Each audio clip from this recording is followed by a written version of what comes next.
Shabbat Shalom. Shabbat Shalom. It's been quite a week.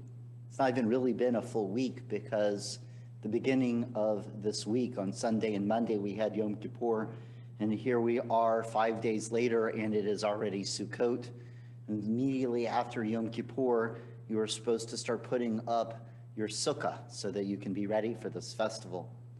As we were going into Yom Kippur and coming out of it, we were getting ready for presidential debates. And boy, did that stir things up in our world.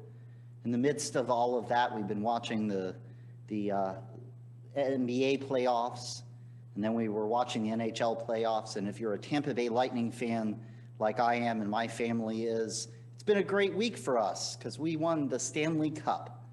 It's always good when a family who lives and spends most of their lives in Florida can say, we won the hockey tournament. And even in the midst of that, what's been unfolding over the last 24 hours in our country, where now the President of the United States and his wife, the First Lady, now have COVID-19.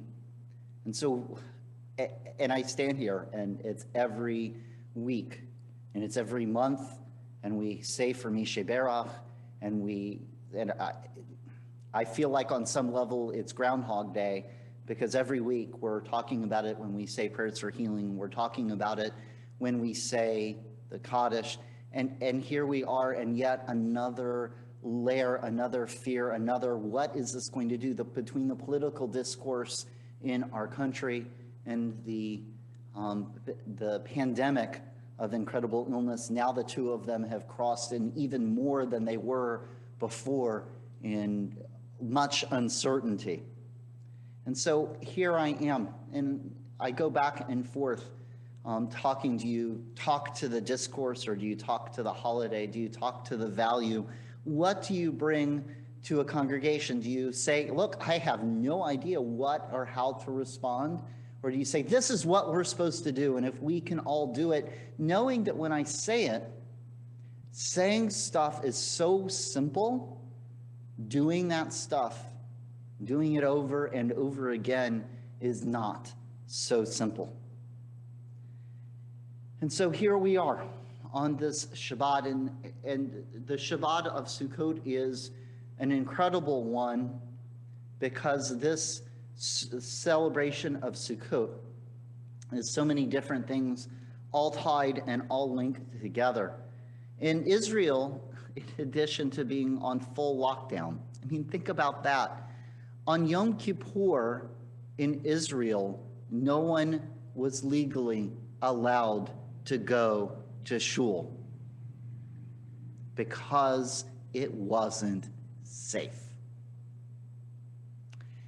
And so here we are on this holiday, and in addition to that, in Israel, they are at a different kind of crossroads, and we will have reference of it. And Cantor said for the first time tonight, or excuse me, the last time tonight, she said Morid Hatal in the midst of the Guvarot. She said Morid Hatal, which is, might we get sustenance from dew, because starting next week, as we celebrate Shemini Atzeret, and as we celebrate Simchat Torah, we'll shift those words and we'll say Mashiv Haruach, or Morid Hagashem, may the winds blow and the rains fall, because in Israel, they are shifting in season from a dry season, and it's been very, very, very hot in Israel, and they'll be shifting to the rainy season. And so the world is, and what do we just do? The Yamim Noraim. We did the days of awe, and Nora means to be in awe, and it also means to shake. And I feel, and here I have a lulav, very shaken up, to the point where now stuff is falling on me. I feel shaken up. I feel afraid. I feel strength. I feel certainty. I feel all of these kinds of things. And it's what are we going to do in this season of Sukkot, in this time of transition, in this time of COVID-19, in the time of this election, in the time of all of this that is going on, how are we going to move into the world? And I say that with particular intent, because I say that, and I say move into the world, because that is what the holiday of Sukkot is. It was the people of Israel wandering for 40 years and God being with them on the journey. And we know from Exodus and Leviticus and Numbers and Deuteronomy that they didn't have down moments and they had up moments. How many times in that journey did they say, "Oh, Gewalt God, what are you doing to us? We don't have food, we don't have water, we have all of these people that are trying to kill us, we have this, we have that. God, why didn't you just let us die in Egypt? Why can't we go back to Egypt? Moses, it's your fault. No, Miriam, it's your fault." On and on and on. Did they kvetch and they complain? And yet at other moments, do they come together at Mount Sinai? Did they come together and build the tabernacle? Did they come together and ordain the Kohanim? Over and over again, they have these ups and they have these downs as they are going on their journey. Sometimes they are in existential fear, and others, they are in moments of pure elation. We find ourselves very much on this Shabbat in one of those times and one of those places.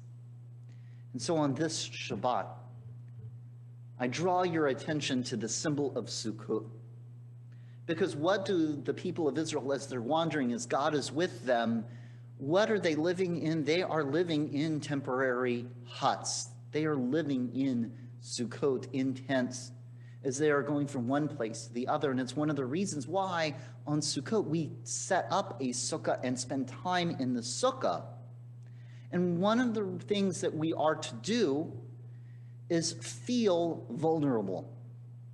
We are supposed to live in the sukkah, which doesn't have solid walls, which doesn't have a solid roof, which doesn't have air conditioning, where the rain can come in and the bugs can come in and the heat can come in and all kinds of things can come in, because we are supposed to remember what our ancestors experienced in the wilderness, or we're supposed to remember what our landsmen, what the people of Israel experienced in the land of Israel when they were in those places, where they were in this time, where they weren't sure whether they were going to have enough rainfall so that they would be able to harvest enough crops so they would have enough food to eat. We are supposed to take some time to live in the sukkah, to remember that we were strangers in the land of Egypt and that we were refugees in the wilderness, and we have lived in a place where where it was only subsistence, where life was incredibly vulnerable, one drop of water one way or the other would decide, livracha v'lo l'klala, as Cantor was just singing, between blessing and curse, life and death. And what do we read on Yom Kippur? Choose life. And so one of the reasons we dwell in Sukkot is to remember that vulnerability, those times of vulnerability, and appreciate those moments of blessing, to appreciate what we have, how safe and secure we are.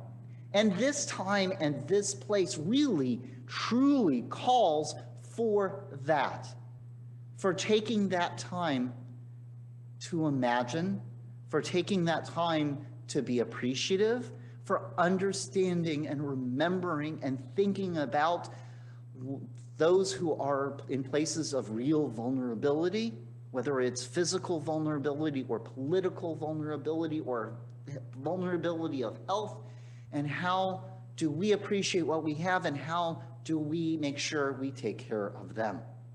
That's part of it. But there's also a different way of looking at the sukkah.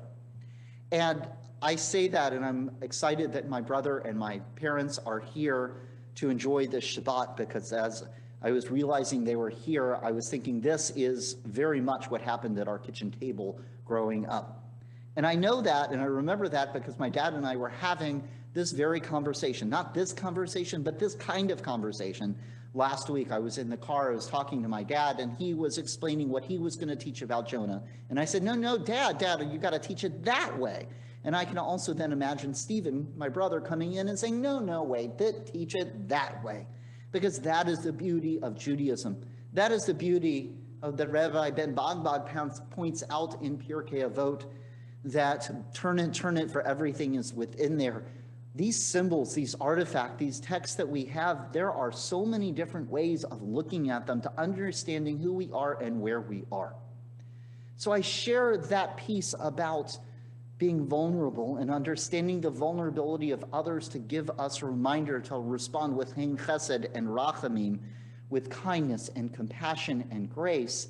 But it's not the only way that I think we need to be thinking of a sukkah, especially after this past week. Because one of the things that I have watched is a lot of fear-mongering, a lot of leaders standing up and telling people to be very afraid, or telling people, no, we don't like that group, we've got to go and get that group, with underlying threats of violence that just shocked me and scared me. And I was wondering over and over, what is the response? I know something in that doesn't sound right, something in that doesn't feel right. I know it's not the way we are supposed to be.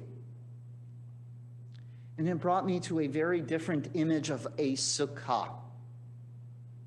It was the image, and we're supposed to do ushpizin. We're supposed to do these acts on Sukkot where we actually open up our sukkah and welcome guests and welcome our relatives and welcome friends and family, but also to welcome our heroes, to welcome our sages, our patriarchs, our matriarchs, to welcome them symbolically, to think about what they would say to us in these moments, what they would teach to us, what we would share of the blessings of our lives. And as I heard that rhetoric, I thought about Abraham. In Parshat Vayera, again, in Parshat Vayera, he has this experience where there he is in the wilderness, and he opens the sides of his tent, and he looks out, and there are three strangers. We're told they're malachim, that they're angels, and they're coming to tell Abraham and Sarah that Isaac is going to be born.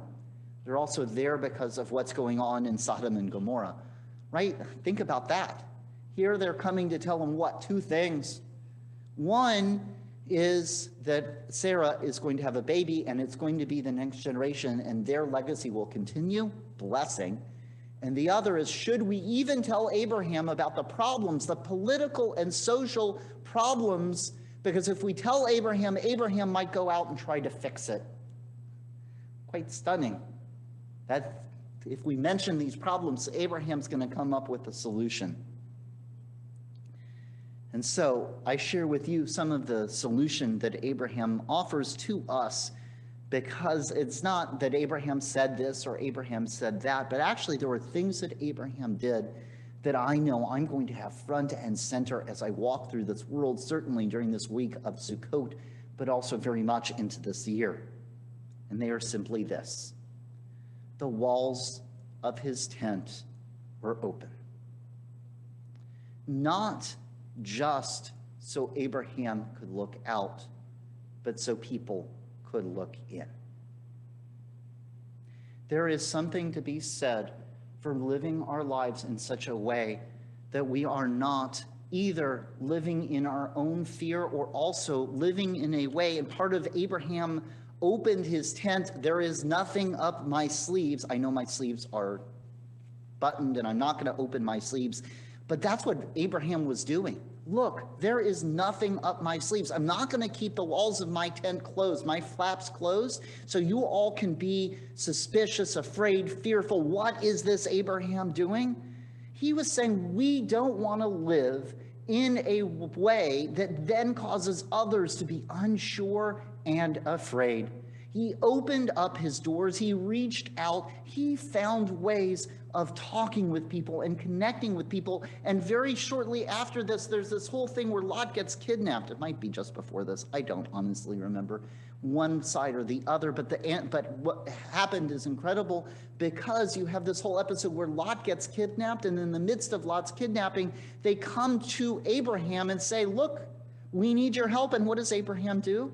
He goes out and he helps them and rescues Lot and saves the day. And I like to think that because he had his tent open, because he was talking about being strong and being faithful and walking with grace and power and kavod, but in the same way, not walking around telling everyone to be afraid, not walking around saying, if you don't do it my way, I'm going to get you.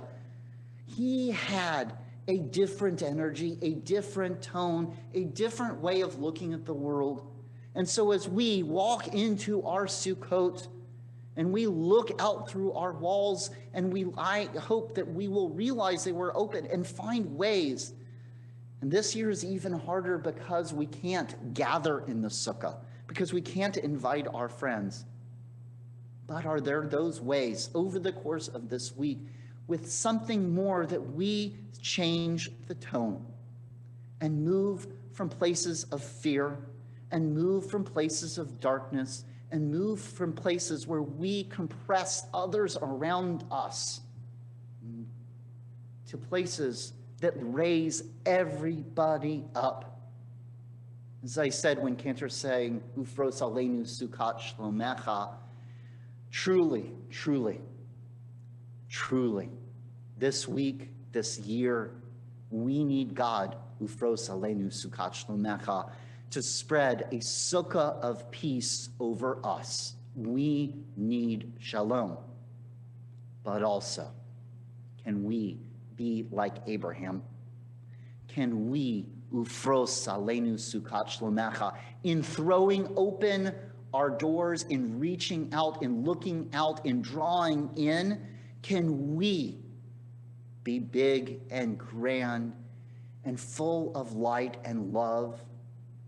Can we not look for ways to make people afraid and not look to those who make people afraid, but instead be like Abraham, drawing people in, creating community that really spreads shalom, wholeness, harmony, and peace.